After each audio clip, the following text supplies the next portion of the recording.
Hey guys, Mike here. So today, I'm here to talk to you about 2011's Mission Impossible Ghost Protocol, starring Tom Cruise as Ethan Hunt. In Mission Impossible Ghost Protocol, the IMF is implicated in the bombing of the Kremlin, leaving Ethan and his new team to go rogue to clear the organization's name. And so we have Mission Impossible Ghost Protocol. So guys, today's review was requested by one of my subscribers, Barbarian Orc, who asked that I should watch Mission Impossible Ghost Protocol. Before reviewing this one, I wanted to watch the other 3 movies leading up to it. I've already done that, so now I'm watching Mission Impossible Ghost Protocol. But in any case, let's get into Mission Impossible Ghost Protocol. Now, I would say one of the things that really sets Mission Impossible Ghost Protocol apart from Mission Impossible 3 is the way that each of the movies begin. Because in my Mission Impossible 3 review, I said that I really didn't like the start of the movie because it really put the audience in a very confusing place.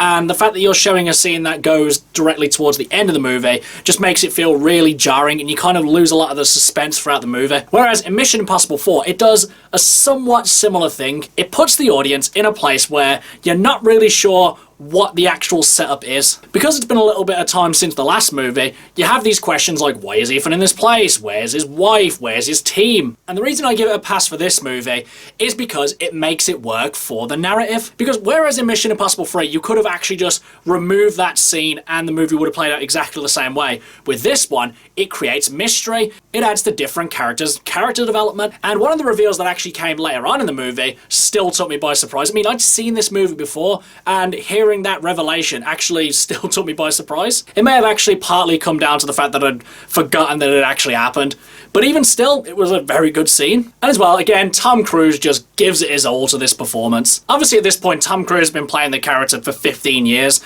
so we should know him inside and out. And obviously with this film, this is one of the first times I remembered seeing Tom Cruise actually putting his life in danger in real life. Because when I first saw this movie, I hadn't seen Mission Impossible 2, so I hadn't seen the rock climbing scene. So obviously, the rock climbing scene, extremely dangerous, extremely tense. So what does Tom Cruise do to try and top that? Well, naturally, he climbs the tallest building in the world. Even though the production team, the stunt team, still tried to make it as safe as they possibly could for Tom Cruise to do this, you still feel the danger element to it. Because even though in real life he has got loads of wires and people there to keep him safe, he's still climbing the tallest building in the world, which is no small feat. And the way the scene is shot, presented, you still feel the danger factor to it. And it just goes to show that Tom Cruise is one dedicated action star. And then obviously in real life, what does he do to try and top it? Well, he thinks, I'm gonna sit on top of it barefoot, because why not? I mean, you're already considered a crazy person for even just climbing halfway up this thing, but nah, I'm just gonna sit on top of the thing, because, Tom Cruise. Another thing I really appreciate for the Mission Impossible movies is their use of gadgets. Because I feel that modern James Bond movies have really kind of steered away from using gadgets. At least the ones that are slightly out of the realms of possibility. A lot of the gadgets he kind of uses nowadays are fingerprint guns or exploding watches, which I don't feel incite much imagination. Whereas in the Mission Impossible movies, they use all sorts of gadgets.